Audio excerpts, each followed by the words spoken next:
Thank you, Ma'am Erna. Um, Before I start with my talk this morning, I would like to introduce myself first. My name is, again, Ma'am Andrea Marie Flandes Borneo. I am a faculty at the Department of Teacher Education, College of Education, and I am the team coordinator of Team Resilience. So, kanina, sinabi ni Sir, Team Integrity, but I am the team coordinator of Team Resilience. Okay?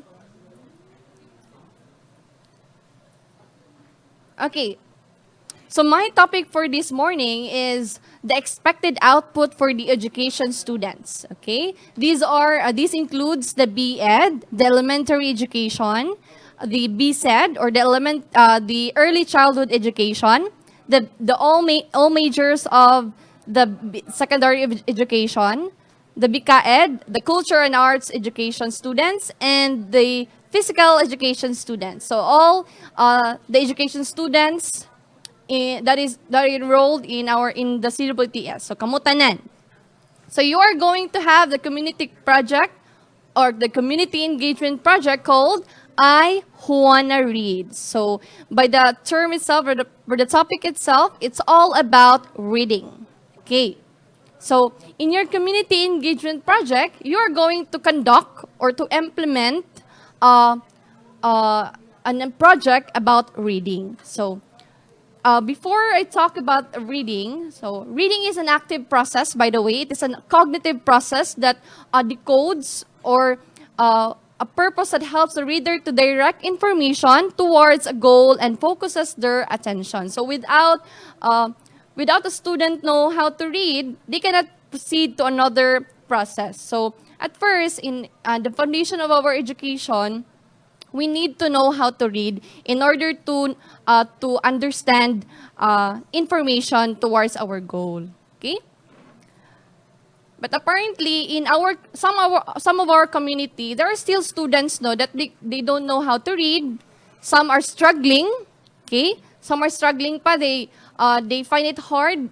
Bisan tuod, they are in grade 2 na, grade 3, supposedly expected grade 1 or grade 2, they know how to read na. But still, there are students nga struggling pa sa pagbasa. So, as future educators, we will going to teach or we're going to have the practice teach on about this one, about this aspect. So, we will going to teach our students or our silingan, inyong mga silingan, your community, or some of the students that is included in your community, how to read, especially sa mga non-readers. So these are the some outputs that you might, the idea that you might get into it. So first, we have tutorials. So very common, tutorials, students.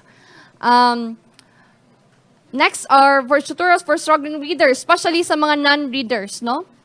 You can provide materials to them. Pwede kayo na.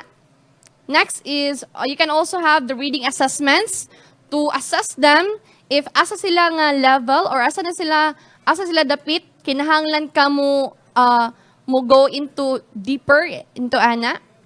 Next is assessing reading comprehension, very effective. And yeah, in this way, this is already a practice. Okay, you're going to know your strategy, your technique, and are going to teach your community well, especially students. Okay, especially karon nga no face-to-face interaction with the teacher. So students might have or na just sila kalisod sa pagkat-on unsaon pagbasa. Okay. For the proposal, before you submit everything, you're going to create a proposal as stated with our earlier with Mr. Billion from the format for the project proposal. And your team coordinator will going to check if okay na imo proposal, if okay na implement. Okay? So after implementing your output, you're going to create a digital storytelling. So digital storytelling is describes a simple creative process through which people gain skills with computer filmmaking needed to tell a personal story as a 3 to 5 minute film using predominantly still images, videos, or voiceover. Some of my students, some of my education students are very familiar with this one.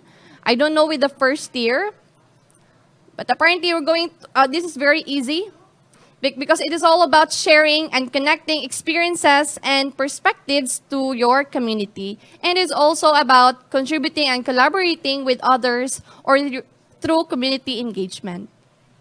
Okay?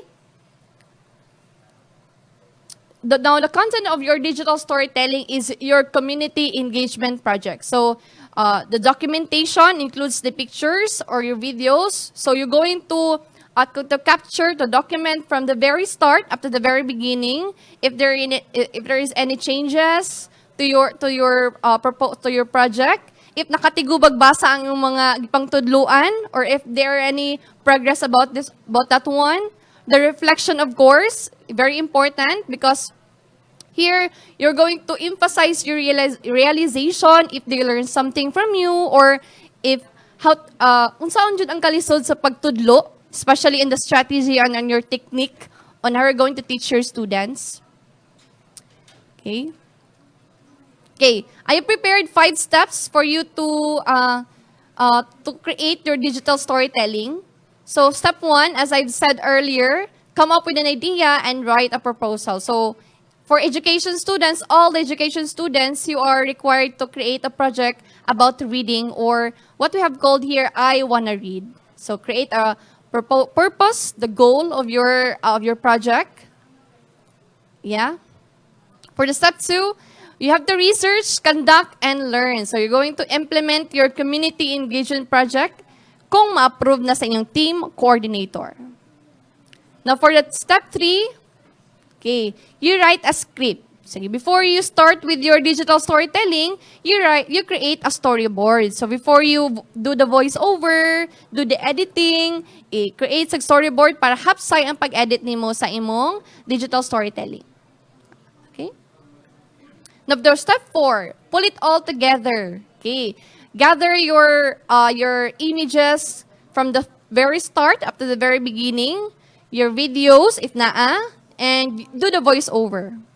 Okay? Do not forget to include your realization and your reflection to your digital storytelling, especially if there is any positive change to your project.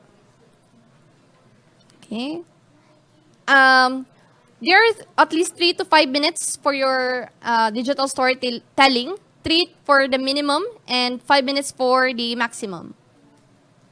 And for the last step, you have to share, of course. You have to submit to your team coordinator. And if you want, you can also share it to your social media, Facebook or YouTube or any platforms. You can. Okay, before I end my talk this morning, I have suggested these tools that you can use for digital storytelling. These are some tools that I know and might help you as well. Okay, first is Stellar. Number 2 is the Adobe Spark page. We have the WeVideo. The very common for students nowadays is KineMaster. How do you pronounce it? KineMaster or KineMaster. You can also create digital storytelling through PowerPoint presentation. Okay. Now next for Poplet. 5 is a Storybird, very common in my EdTech subjects. 6 is a Book Creator. Now, if you're wondering, if you have the idea, if you don't really have the idea what is inside the digital storytelling, ma'am, unsa man join naa sa digital storytelling, you can have this sample, the source for the digital storytelling that you can click, you can browse and watch a sample for digital storytelling. Don't worry, at this presentation, I am going to share it with other team coordinators from all the teams para if they have the education students sa ilang roster, they can send it to them, and you can browse it and you can click it, the link. Okay? I think that would be all for my presentation, for my talk this morning, and thank you and mabuhay.